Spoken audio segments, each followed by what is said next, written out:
E aí, tudo bom? Meus amigos e minhas amigas, eu sou o André Guerra, sou coordenador e professor do Probante. Além disso, eu treino candidatos para provas orais de concursos públicos. Iremos dedicar esse vídeo de hoje para analisar mais algumas matérias da prova da OAB. Você sabe quais os temas mais cobrados? Paramos aqui um resumo para vocês, mas não é só isso. Iremos comentar algumas questões e discutir com vocês a melhor forma de fazê-las. Se você perdeu o vídeo anterior que nós já começamos, assiste ele antes, porque agora nós vamos falar de direito penal, processo penal, direito administrativo e o péssimo direito do trabalho. Gente, que coisa horrível, mas nós vamos falar também dele.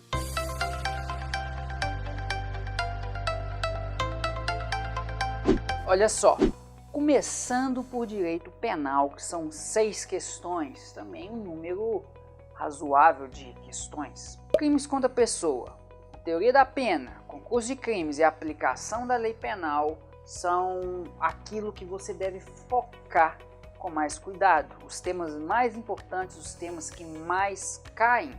Os outros temas não precisa saber, professor? Precisa, mas esses aí são os principais, aquele que você tem que dominar, tá certo? Os outros temas, vá no nosso módulo de direito penal, nós temos um time de professores excelentes que vão destacar para você, ó. Vão, te entregar tudo isso de mão beijada, ok? Agora, uma questãozinha de 2019, só questão recente, para a gente aprender a fazer. Sandra, mãe de Henrico, de 4 anos de idade, fruto de relacionamento anterior, namorava Fábio. Após conturbado término do relacionamento, cujas discussões tinham como principal motivo a criança e a relação de Sandra com o ex, Fábio comparece à residência de Sandra enquanto essa trabalhava para buscar seus pertences. Na ocasião, ele encontrou Henrico e uma irmã de Sandra que cuidava da criança. Com raiva pelo término da relação, Fábio, aproveitando-se da distração da tia, conversa com a criança sobre como seria legal voar do 8º andar apenas com uma pequena toalha funcionando como paraquedas. Diante do incentivo de Fábio, Henrico pula da varanda do apartamento com essa toalha e vem sofrer lesões graves, já que cai em cima de uma árvore. Descobertos os fatos, a família de Fábio procura advogado para esclarecimentos sobre as consequências dessa conduta. O que você, como advogado, deve esclarecer sobre isso? Vamos lá. O que vai configurar essa conduta? A. Conduta atípica, né, gente? Já que não houve resultado morte a partir de instigação a suicídio. O que você acha? Razoável? Que ele não responderia por nada? A criança quase morreu, se estrupiou toda. Tá lá só o bagaço no chão e o outro tá tranquilo. B. Crimes de instigação ao suicídio consumado com pena inferior àquela prevista para quando há efetiva morte. C. Crimes de instigação ao suicídio na modalidade tentada. E D. Crime de homicídio na modalidade tentada. Pessoal, aqui a gente tem que ter noção de direito penal, tá? A gente tem que analisar cada dado.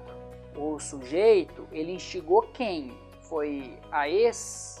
Foi um amigo? Não, foi uma criança bem novinha. Então só pode ser crime de homicídio tentado, porque a criança não morreu. Se tivesse morrido, seria homicídio consumado. O que você tem que saber? Quando você instiga uma pessoa que não tem compreensão, não tem noção, é inimputável. Não vai ser instigação ao suicídio. Isso é uma autoria imediata. Você utiliza da inocência, da impossibilidade, né, de um problema mental da pessoa para fazer aquilo que você quer. E no caso era o assassinato. Por isso que vai ser homicídio. Se a pessoa fosse capaz, aí sim seria instigação ao suicídio, tá? Mas para isso é pré-requisito a capacidade e o discernimento. O pessoal tem que estar naquele momento ali entendendo a situação, ok? Se nessa mesma hipótese fosse a ex, seria a instigação ao suicídio. Agora, se fosse uma pessoa que normalmente é capaz, mas estava muito bêbada ou drogada, fora de si, aí seria também a tentativa de homicídio, ok? Você tem que saber, como advogado, analisar esses casos concretos, que se repetem ao longo de praticamente todas as disciplinas, gente. Todas as disciplinas você tem que saber resolver, porque é isso que o cliente chega te contando, tá? E quem dera o cliente chegasse contando com riqueza de informações e informações corretas, tá? Porque normalmente fala coisas que não tem pé nem cabeça, coisas que são mentirosas, então você toma cuidado. Agora, processo penal, que também são 6 questões em geral na prova. Quais os temas? Inquérito. Inquérito é muito importante, gente, muito importante. A atuação do advogado no inquérito pode ser decisiva, por isso que eles cobram. Além disso, ação penal, tribunal do júri e prisões. Olha para você ver, são 4 temas em que o advogado é importantíssimo. Não é à toa, né? Tribunal do júri, tá o advogado bonitão lá falando para todo mundo, tentando convencer os jurados sobre a sua tese. Prisão, o advogado tá lá para soltar, né? Para facilitar ali a vida do preso, para ajudar no que precisa. E a ação penal tem que ter um advogado, tem que ter um defensor público, ok? Então, a partir disso, vamos falar da nossa questãozinha. Anderson, Cláudio e Jorge arquitetam um plano para praticar crime contra a agência de um banco, empresa pública federal, onde Jorge trabalhava como segurança. Encerrado o expediente, Jorge permite a entrada de Anderson e Cláudio no estabelecimento. Em conjunto, destroem um dos cofres da agência e subtraem todo o dinheiro que estava em seu interior. Após a subtração do dinheiro, os agentes roubam o carro de Júlia, que trafegava pelo local, e fogem, sendo presos dias depois. Considerando que a conduta dos agentes configura os crimes de furto qualificado e roubo majorado, praticados em conexão, após solicitação de esclarecimentos pelos envolvidos, o advogado deve informar o quê?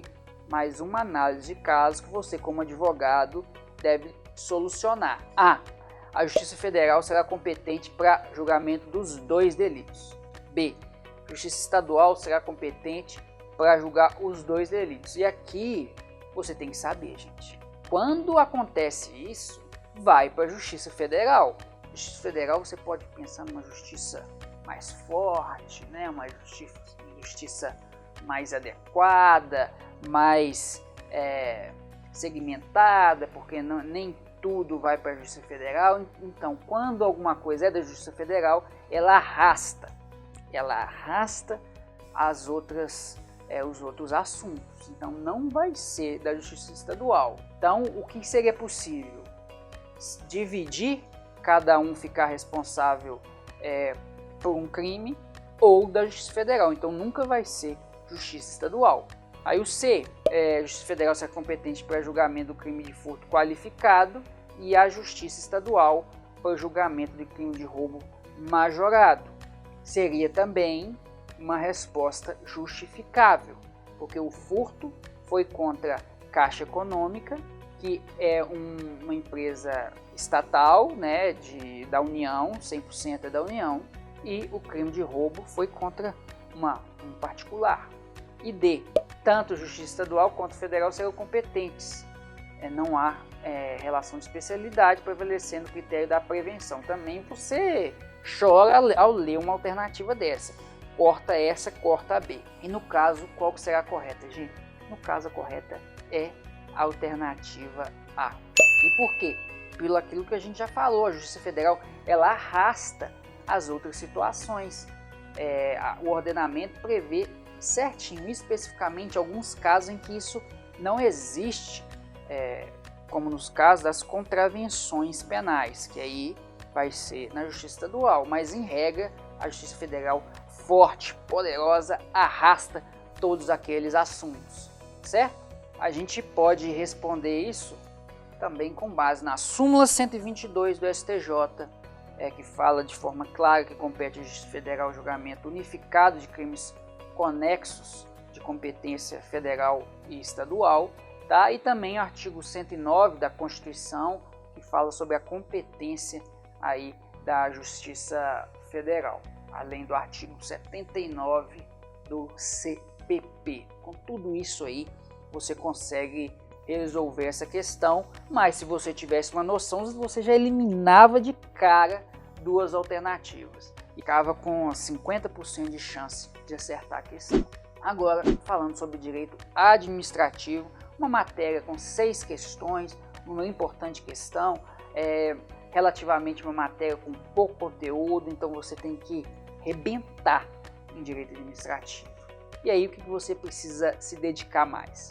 Licitação, agentes públicos, poderes de administração e administração pública. São temas também assim, o mais difícil aí é a licitação, né, com várias coisas aí, decorebas, você tem que saber. Agentes públicos também é uma parte maior da matéria.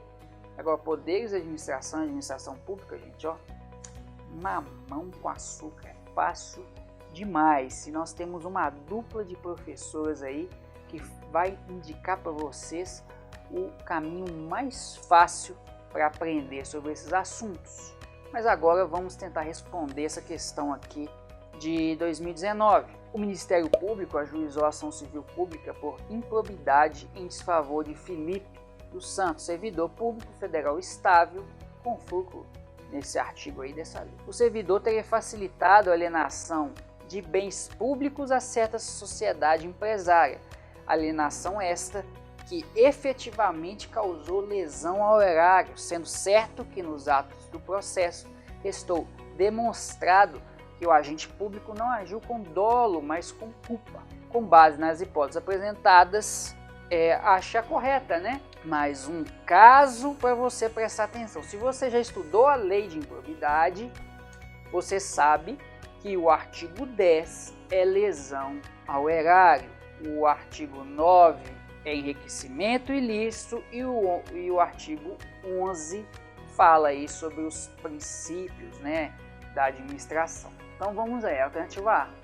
Felipe não pode sofrer as sanções, pois todas as hipóteses capituladas na lei exigem o dolo específico para a sua caracterização. Aí está generalizando uma informação. Então você já fica com essa alternativa A aí meio riscada. B. É possível a caracterização da prática de ato de improbidade, pois a modalidade culposa é admitida para a conduta a ele imputada. Vamos lá. C. Não é cabível a improbidade na medida em que apenas os atos que atentam contra os princípios da administração admitem a modalidade culposa. E C. Felipe não praticou improbidade, pois apenas os atos que importam em enriquecimento ilícito admitem a modalidade culposa. Gente, então para a gente responder essa questão, a gente tinha que saber sobre pelo menos essas três formas de improbidade. Além disso, a gente tinha que saber quais são possíveis de ser feito por culpa e quais não. Se você sabe isso, você conseguiria responder que a alternativa B é a correta.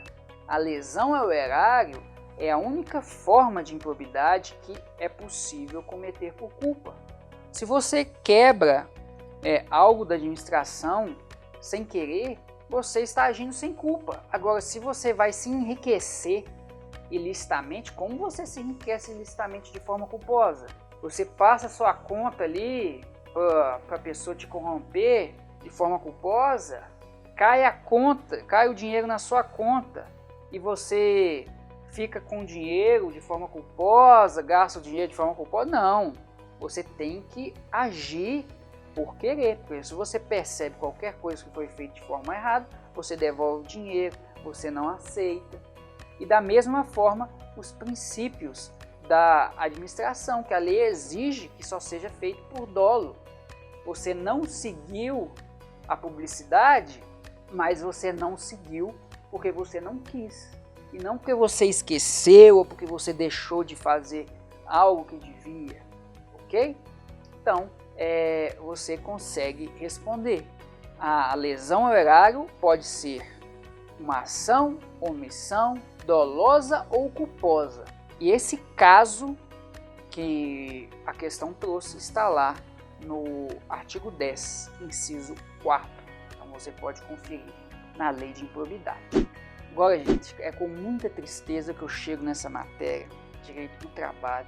Estou querendo fazer uma campanha para eliminar essa matéria da OAB e deixar elas, porque esse doido, esse professor de direito do trabalho, advogado trabalhista, quem tem problema de cabeça e quer mexer com isso, pode continuar mexendo. Não força a gente a saber direito do trabalho, não, gente. Não é verdade? Se você apoia essa campanha, vem comigo aqui. Se você não apoia essa campanha, vem comigo aqui também. Olha só, o que mais cai? Contrato de trabalho, os princípios, a remuneração, que também é a parte boa, né? Todo mundo que trabalha quer receber, e a jornada de trabalho, que todo mundo quer receber sem trabalhar, né? Então são temas que caem e você precisa focar nisso daí. Questão de 2019. Plínio foi contratado em 2017 como auxiliar de uma fábrica. Graças ao seu ótimo desempenho, foi promovido, passando a gerente, cargo dispensado de registro de horário. Plínio era responsável pela empresa, apenas enviando relatório mensal à diretoria. Em razão da nova função, ele passou a receber uma gratificação equivalente a 50% do salário básico recebido na função anterior. O rendimento de Plínio, 8 meses após a promoção, deixou de ser satisfatório por questões pessoais. Em decorrência disso, a empresa retirou de Plínio a função gerencial e ele voltou à função que exercia antes, deixando de receber a gratificação. Analisando esse caso, vem aqui comigo. A. O cargo de Plínio que Plínio passou a ocupar não era de confiança, razão pelo qual a alteração contratual equivale a rebaixamento, sendo ilícita. B. O cargo que Plínio passou a ocupar era de confiança, porém não poderia haver o retorno ao cargo anterior com perda da gratificação, em razão da alteração contratual que equivale a rebaixamento. C. O cargo que Plínio passou a ocupar era de confiança e a reversão ao cargo efetivo foi lícita, mas não a perda de remuneração, pois equivale a diminuição salarial, que é constitucionalmente vedado. E D. O cargo que Plínio passou a ocupar era de confiança, razão pela qual se admite a reversão ao cargo anterior, sendo ilícita a perda da gratificação de função. Ô gente, essa alternativa é a D.